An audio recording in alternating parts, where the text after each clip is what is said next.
Hello everybody and welcome to Wspólny Świat podcast.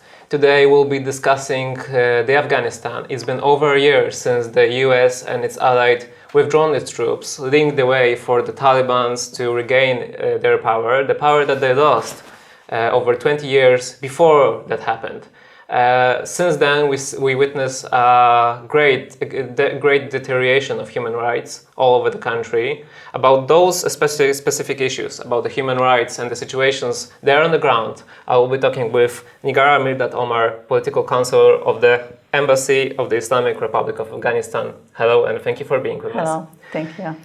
I said in my introduction de facto Taliban government. I said de facto because, as we know, no state in the world actually recognized the government as it is. So you, as a representative of the Islamic Republic of Afghanistan in Poland, in Warsaw here, if you could say if there is any formal or organized opposition towards the Taliban, in other words, who do you represent? Thank you very much. Thank you for inviting and thank you for your questions. Unfortunately, it has happened within a day. We all was in a shock. And we are representing the Islamic Republic of Afghanistan, which collapsed government inside of Afghanistan in August 15, 2021.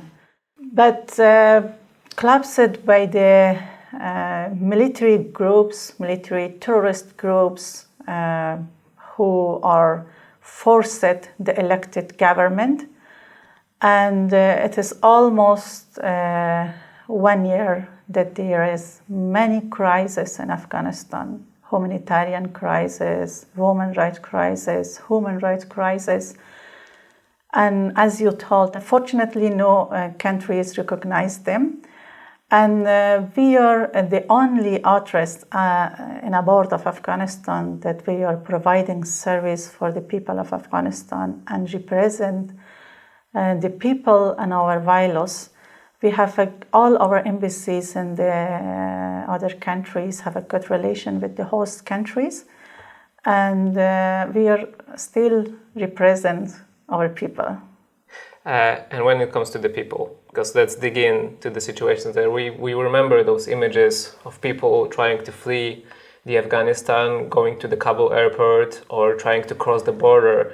We know that from the UNHCR report that was just released about the trends of migration in Afghanistan, in Asia, in particular, it was that Iran or Pakistan or Germany, when it comes to, is the host of the majority of people. So where are the people right now? And we also know that, it's not been just 1 year, it's been like 5 years since the UNHCR said that it's getting worse when it comes to migration of people. So we have a few generations of people who are actually leaving Afghanistan for a few years right now.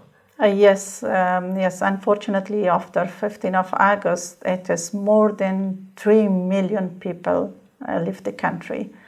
Most of them educated people. And you're asking about the oppositions. All the politicians are living outside and based outside of Afghanistan.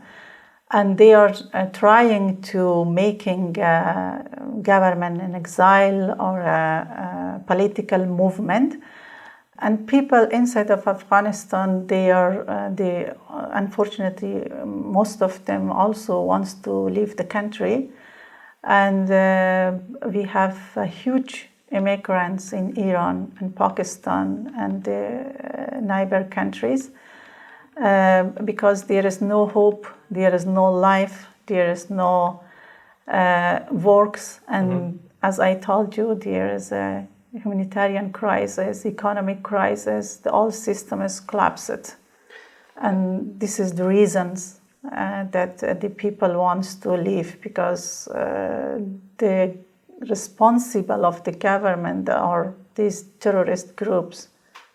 One thing in particular drew us attention when the Taliban were coming close to Kabul, and since then it was the women's rights in Afghanistan. So we know about what was happening in 1996, 2001 when the Taliban first ruled Afghanistan, about the very restricted rules that were forced against women when it comes to their rights. there were some issues, some talks from the Taliban, de facto Taliban government, that it won't be like that this time. From what I saw, from the images and from the information that came to me, I wouldn't say that those were true informations, but what would you say? What happens to the women's rights since the Taliban took over? Unfortunately, during this 1 year, the situation of women's rights, it's deeply and shocking. Women are almost lost the basic rights, which is study and work.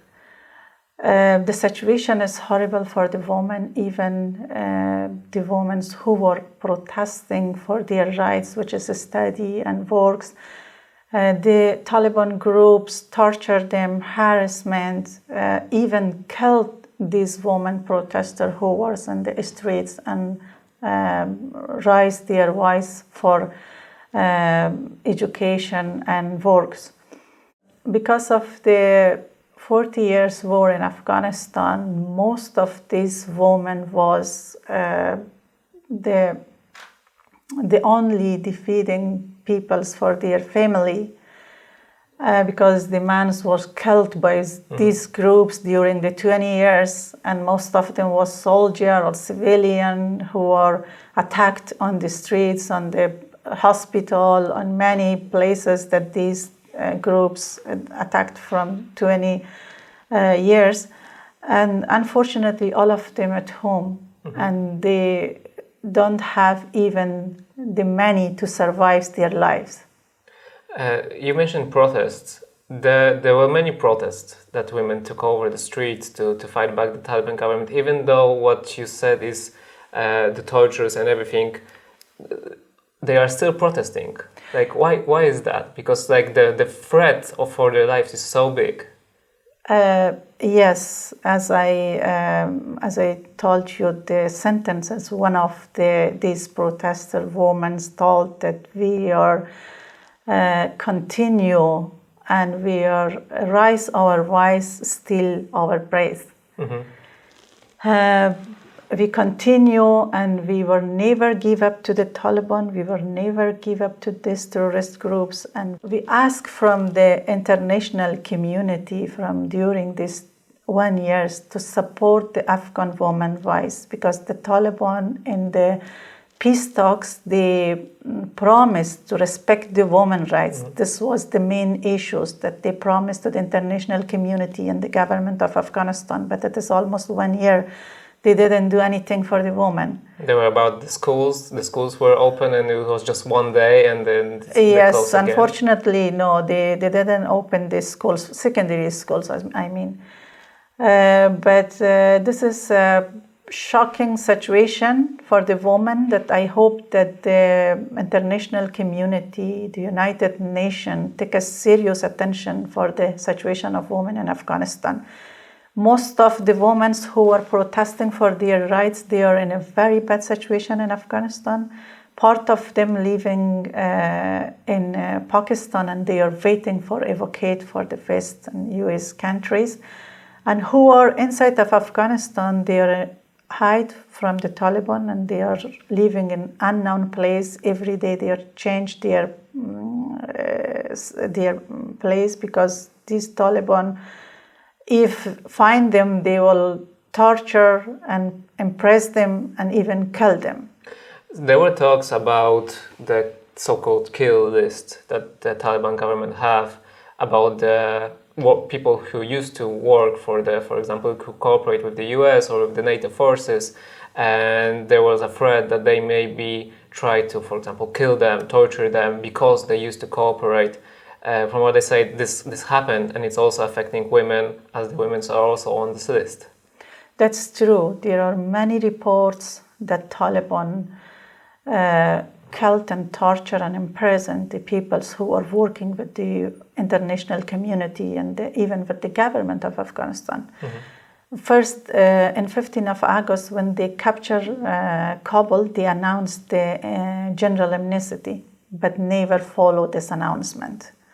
Unfortunately, because of the difficulty of the journalists and the reporters' access to the real situation inside, that is why we have lease reports to release in the outside. Yeah, exactly, because there was a report just a few weeks ago from the United Nations missions in Afghanistan. They described many awful things that we are just discussing right now, but they also said that many of the informations that may happen on the ground, we don't have them. We don't have those information because, for example, of the situations there, of the prosecution of journalism, and because of the secrecy of the Taliban, de facto Taliban's government. So how much do we don't know about the situations there? Meanwhile, we are appreciating the UNAMO and the other human rights organizations to publish the reports from the human rights situation in Afghanistan. But unfortunately, as I told, that because of the difficulty of the access, the journalists and reporters, many reports that we have from the families that who lost their a family member inside of Afghanistan, from the women that they are, we don't know where are they because the Taliban comes and take them from their homes. There are many reports, unfortunately, that it is not published still. As I mentioned, the Taliban even committed a war crime in the north provinces where there we have a military resistance. They killed the civilian, the women, the children. They forcible the peoples to move this province, their homes, and this is all war crimes that they are committed in some province in the north, like Panjshir, Andarab, Khost, Bamyan. These countries, and even they torture, imprison, and kill the people because of their language.